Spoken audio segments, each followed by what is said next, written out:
mayroon tayo ditong binhi ng sigarilyas. Ito yung tanim ko dati. Itinabi ko lang. Ayan, oh. Madami dito. Saka, guys, tingnan nyo tong... Ito, tingnan nyo tong... Anong tawag ba dito? Celery. Celery yan. So, binili ko yan may ugat. Tinanim ko yung ugat. Ayan na, tumubo na siya, guys. So, ayan.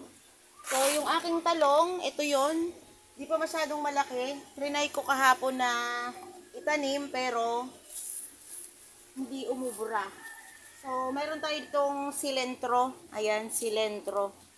Galing to sa kaibigan ko. Matagal na to, pero sige, itry kong itanim kung tutubo pa. At mayroon din tayong basil. Ayan, basil. Matagal na rin yan. Ito, mayroon pa ako ditong pechay. Dati ko pa rin itong naitabi. Madami pa akong mga naitatabi ditong mga itatanim ko. Ito, sigarilyas.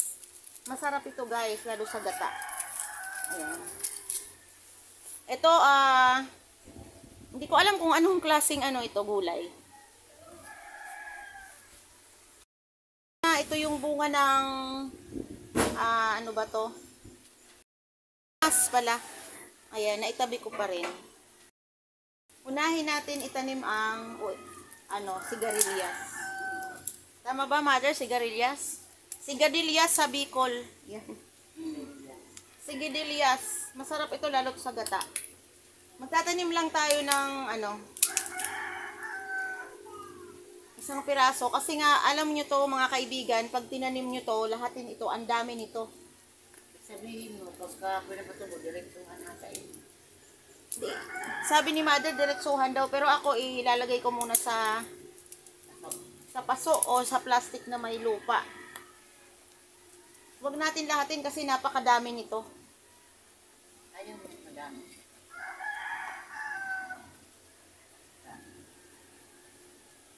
Dito sa basang lupa, kailangan. Maghintay tayo ng mga 5 days ulit. Katulad ng okra. Dagdagan natin ng konting lupa. Dating basa na yung lupa, hindi ko na kailangan diligan. So, ayan. Ibubukod ko din ang, ibubukod ko tong, ayan, itong basil, ibubukod ko. Dito naman, basil. Hindi ko alam na. Sana tumubo to, guys. Ang galing yan. Galing to sa kaibigan ko. Matagal na to sa akin. Maliliit lang ang buto. Ang lilit lang ng buto. Hindi malumaki ang puno. Ayan.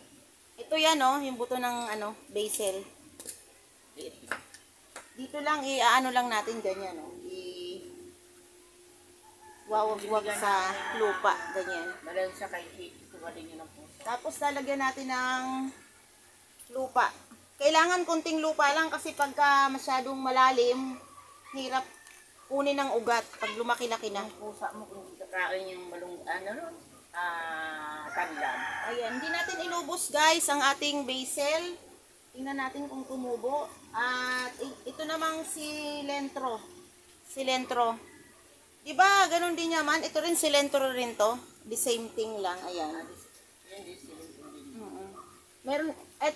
Ito yung dalawa kasing puno yung binili kong silentro. Ayan, yung isa hindi pa tumubo kasi huli na ng itinanim ko. Ayan, huli na. Pero yung isa ang ganda ng ang ganda ng pagkakatubo ng isa niya, ang lago ng dahon. Ayan.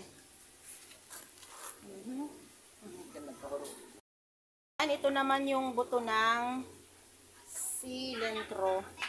Ayan ang kanyang, ganyan ang itsura.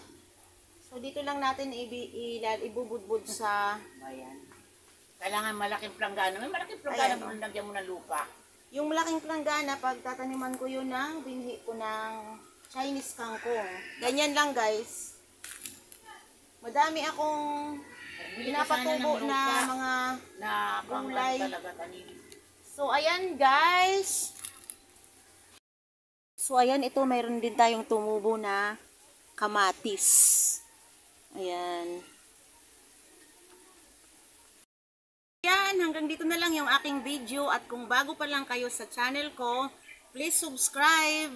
And click the button bell para dun sa mga bago kong video para ma-notify kayo. Thank you for watching. See you my next vlog. Bye!